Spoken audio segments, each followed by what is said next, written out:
ለንደን ግን ረብሻ አልነበረም። ግን የትላንትና የድል ፓሬድ ነበር፣ የድል የጎዳና ላይ ትዕይንት ነበረ። በዜናው ሚዲያ ላይ አይታችኋል፣ በማህበራዊ ሚዲያ ላይ ብዙ ምስሎችን አይታችሁ ሊሆን ይችላል። እስቲ ይህን ምስል ተመልከቱት። ትላንትና ሰሜን ለንደን ይህንን ነበር ሲመስል የነበረው።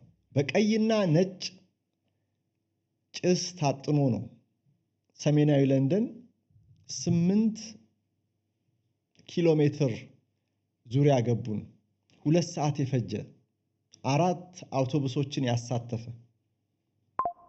ክፍት አውቶቡሶችን ያሳተፈ የድል ዝግጅት የድል ምንድነው የአደባባይ ድግስ ነበረ። ትላንትና በእነሱ ሰዓት አቆጣጠር 8 ሰዓት ላይ ተጀመረ። እስከ ማታ 2 ሰዓት ድረስ ነበር መንገድ የተዘጋው። ከቡዳፔስት መልስ ተጫዋቾች ለብሔራዊ ቡድኖቻቸው ስለተጠሩ ለዓለም ዋንጫ ቶሎ ብሔራዊ ቡድን ካምፕ መግባት ስላለባቸው ቀደም ብለው ማረፍ ያለባቸው እረፍታቸውን እንዲጀምሩ ጊዜ መውሰድ አልፈለገም አርሰናል። ቅዳሜ ምሽት ቻምፒየንስ ሊግ ላይ ለፍጻሜው ተጫወተ። እሁድ ትላንትና ደግሞ ይኸው የታቀደለት የጎዳና ላይ የድል ድግስ ከብዙ ደጋፊዎች ጋር ተከናወነ። እንግዲህ ከ500 በላይ የፖሊስ አባላት ተሰማርተው ነበረ። መላው 8 ኪሎ ሜትር በቀይ ቀለማት ደምቆ ነበረ። ቀይና ነጭ ጢስ ይታይ ነበረ። ደስታው በቻምፒየንስ ሊግ ፍጻሜ ውጤት ምክንያት የቀዘቀዘም አይመስልም። በዚህ ፓሬድ ላይ የታዩ ነጥቦችን አንዳንድ ላንሳላችሁ። ደስታ በጋራ ሲከበር ችግሮችንም ሊያስከትል ይችላል። እንዲህ በአደባባይ አይደል? በፓሪስ እንዳጋጠመው አይነት ባይሆንም በጥቂቱ በዚህኛው የአርሰናል የጎዳና ላይ የጋራ የደስታ ፕሮግራም ላይም ህጸጾች አልጠፉም። 75 ደጋፊዎች እጅግ አደገኛ አንዳንድ ጊዜ ይገርመኛል። የእግር ኳስ ፍቅር ምን እንደምታደርግ ሁሉ በቃ ግራ ነው ምን እንደምታደርግ ነው የሚያሳጣህ። አንዳንዴ የእግር ኳስ ደስታ የስፖርቱ ፍቅር ሳይሆን እግር ኳሱ የሚሰጥህ ደስታ ቡድን ሲያሸንፍ፣ በተለይ ትልልቅ ክብሮችን በከባድ በሆነ የፉክክር ትንቅንቅ የምታገኘው በተለይ ድል በጣም ጣፋጭ ነው እና ከዛ በኋላ የምትሆነውን አታውቀውም።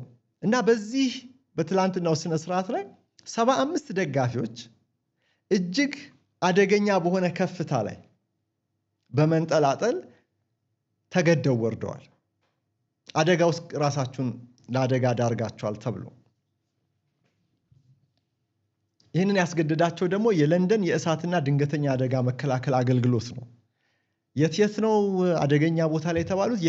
የህንፃ ጣሪያ ጫፍ ላይ የተንጠላጠሉ ነበሩ። ሁሉን ነገር ከላይ ለመመልከት ከፍ ያለ ለመውደቅ ቅርብ የሆነ ማለት ነው።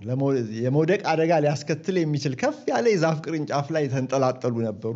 የትራፊክ መብራት ቋሚዎች ላይ የሚወጡ ነበሩ። ሌላም እና እነዚህ የእሳትና የድንገተኛ አደጋ መከላከል አገልግሎት ሰራተኞች ታዲያ አስገድደው ሲያወርዷቸው ነበር።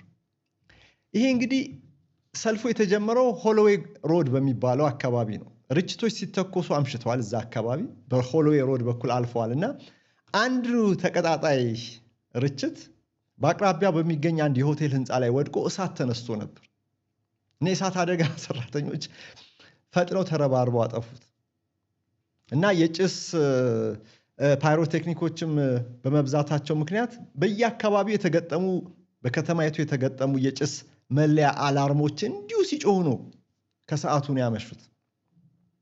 ዴክላን ራይስ በክፍት አውቶቡስ ጫፍ ላይ ሆኖ ማይክ በመቀበል ሴት ፒስ አጌን ኦሌ ኦሌ የሚለውን መዝሙር ሲዘምር ልክ እንደ ደጋፊዎች ማለት ነው።